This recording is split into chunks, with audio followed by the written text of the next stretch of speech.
Kwa hivyo rais, kama unaweza kuwa na mipango kama hiyo, utakuwa tayari kupambana na mimi. Siwezi kubali. Hatuwezi kubali kwa sababu atatuharibia. Kwa hayo mengi, mzee ya Sererak ameuzia uoga. Na hii watoto ya Sererak wanatishwa tu kidogo wanashtuka. Sasa yule anapangia huyu Rais William Ruto ajipange kuonana na mimi. Kwa sababu hiyo kazi yangu. Na hiyo kazi mnajua nitaweza? Si nitaweza? Najua hii mzee anajaribu kuforce handshake. Alienda akashindwa na Moi 1997, akapiga kelele, akauza uoga nini, Moi akamuita cooperation, akaingia, akaharibu. Jogo ikameza tractor, ikazama. Akarudi hapo. Hello ladies and gentlemen, welcome back again. Tupo hapa na nashukuru sana. Before I do anything else, just take 1 minute for the silence for the Deputy President Rigathi Gachagua. Hey, ni wakati wa Rigathi Gachagua sasa. Sijui apange maandamano, sijui afanye nini. Gachagua utaambia nini watu? Hey. Wacha kwanza. I want to give you something. Yesterday, what the Deputy President, sijui nisema aje, sijui alisema ama alisungumza siku ya jana akiwa Malava, walienda Thanksgiving, lakini mara 100 Raila Odinga, mzee wa kitendawili 70 times, mzee wa maandamano 50 times. Sasa let's hear from Gachagua alisema nini jana. Ya kumalizana na hiyo mtu ni wakati huu, na ataenda akiedanga. Kwa hivyo nyinyi msijali, sisi tufanya kazi na nyinyi muendelee na kazi. Hapo kabla sisi tuingie, hii maneno ya hii mzee ya maandamano waachane naye, kwa sababu it is useless. Sasa yeye anapiga kelele ati unga iko juu. Na huyu mzee akipitia njia ya kando akuje aingie kwa handshake aharibu serikali yetu, mtu ya kuulizwa ni mimi. Kwa hivyo mimi nitahakikisha. Kwa hivyo rais, kama unaweza kuwa na mipango kama hiyo, utakuwa tayari kupambana na mimi. Siwezi kubali. Hatuwezi kubali kwa sababu atatuharibia. Kwa hayo mengi, mzee ya Sererak ameuzia uoga. Na hii watoto ya Sererak wanatishwa tu kidogo wanashtuka. Sasa ameingia kwa serikali yetu, ameharibu. Sasa anataka kuforce handshake. Nyinyi mnataka handshake? Na mimi nimepanga, unajua yeye ni mtu ya kutumia njia ya kando kando. Pale Ikulu nimeweka mitego kila pahali, akionekana ananaswa. Kwa sababu sasa tukimkubalia ataharibu.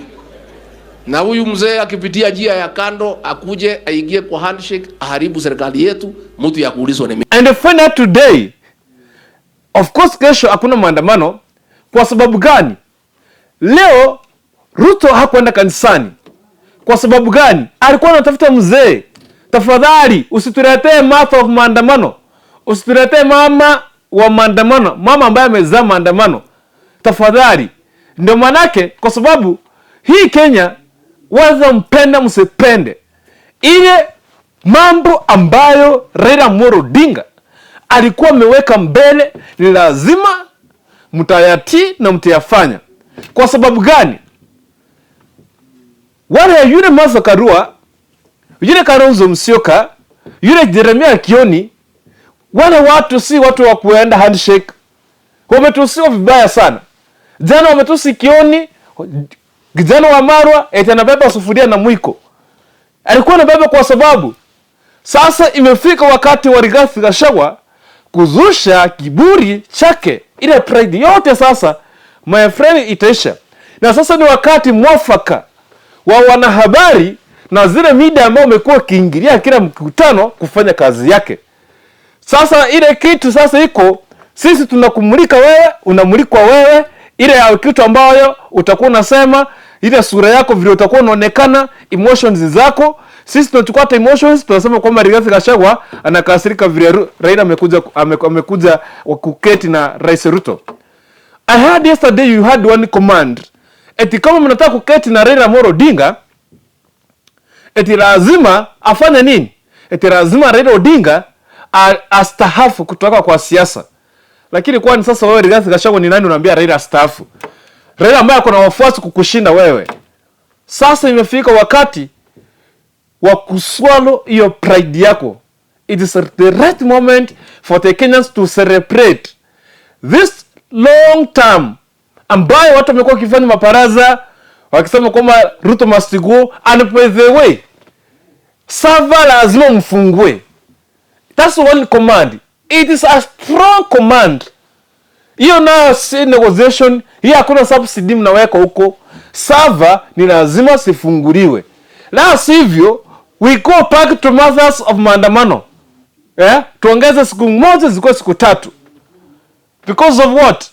Hii budget, imagine in the country mnapoteza zaidi ya 2 billion kwa siku, na mnatumia budget ya pesa almost 3 billion per day kununua tear gas, kununua maji, kununua nini, kujizia water cannons, kulipa watu, kufanya nini PCD, you see, kutibu maskari ambao watakuwa wanaumia, kugharamia mazishi ya wale ambao wanakufa. Sasa hii budget ambao tuna waste pesa mingi kwa maandamano kushinda pesa yenye tunapata kwa hiyo siku.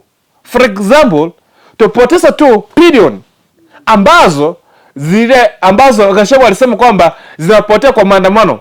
Hiyo ni siku moja. In the same day tupoteze tuseme 1 billion and let's say 100 million.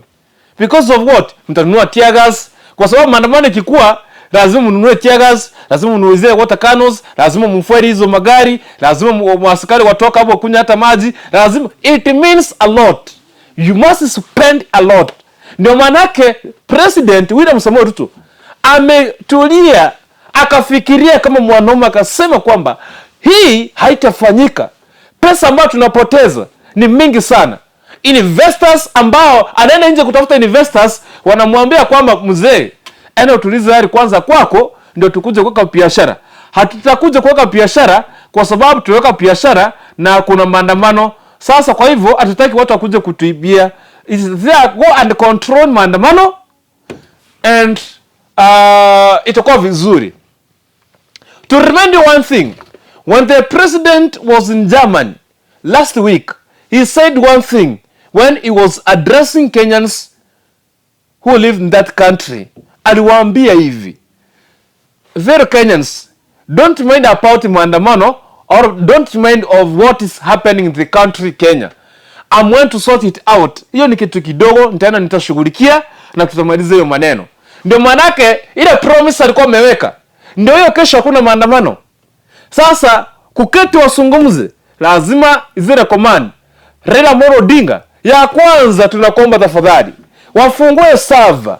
Lazima server, hiyo ndio ya kwanza. Wafungue server, alafu tukikuja chakula irudi chini, bei ya biashara, tax irudi chini. Sasa ukuje umalizie kina Cherera, sasa tuanze kuingia wale makasi, CAS. Wale sasa tena tuanze watolewe hao watolewe sasa. Uko na nguvu. Lakini president kuna point ya kuongea. Wacha niketi vizuri. You know, hakuna watu ambao wamefurahi kama watu wa media. Because of what? Hii kuketi chini na kusungumza.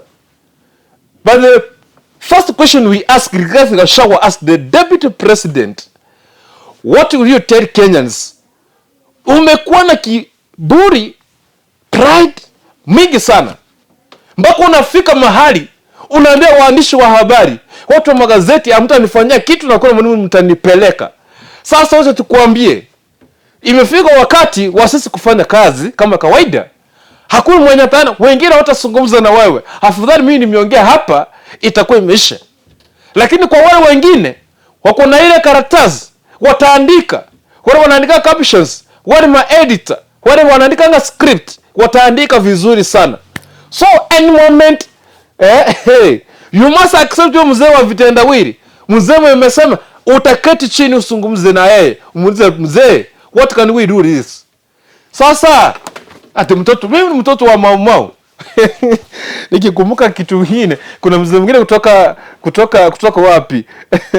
Is from Karenji. Kwa sababu mnasema nyinyi mtoto wa Mau. Mtoto wa Mau nini? Wanaenga kuja kamalizia. Hatustaki kurudia hapo. But what we are saying here, kama Raila Amolo Odinga alipatia headache rais hayati ambaye ni Moi Kibaki, samahani, Moi, huyu mzee wa Kabaraki huyu alikuwa kijua ngumu, alikuwa hatari. Hiyo wakati hakukuwa na democracy, mtu alikuwa anakuwa tortured. Wakati huo mzee akakubali, akafikia Kibaki, ndio akafikia Uhuru Kenyatta wakiwa na Ruto, ndio Ruto akapiga mbio akatoroka, akasema mzee mimi simtaki. Finally bwana rais, utaketi chini ongea na huyu, na tunashukuru sana for this one. Tunasema kwamba hii ni demokrasia ambayo sasa imeanza kuonekana, because you have heard from the opposition, and by the way sasa hizo ndio qualities za kuwa kiongozi, kusikiza kila mtu, yule ambaye alikuwa against na wewe, yule ambaye alikusupport, unamsikiza, unatulia, unamsikia, unasema anataka kusema nini. From there mnakuwa mna conclusion, mna solve hiyo issue na inji inaendelea. Wewe Rigathi Gachagua paki huko, wewe kataa. Sasa wewe ndio opposition. Ukiona sasa mtoto wa Maumau pepana na Kimani Chungwa, pepana na Ndindi Nyoro na Moses Kuria, kwa nani huko juu? Enda huko juu sasa, nyewe tengeneza ni strong, tuone kama mtatopoa. It's a right moment. Chungwa lazima utakati chini. I want to forget. Na nataka kusahau hapa. Heo ni Kimani Chungwa, we have this guy Moses Kuria, Ndindi Nyoro, we have this guy. Again, Murkomen. Ulisema jana, Murkomen is the right moment. Ulikuwa unasema kwamba mzee wa vitendawili, mzee wa kungoa reli, ati mzee wa kufanya nini? Murkomen is the right moment, it's the right time. You are the CS.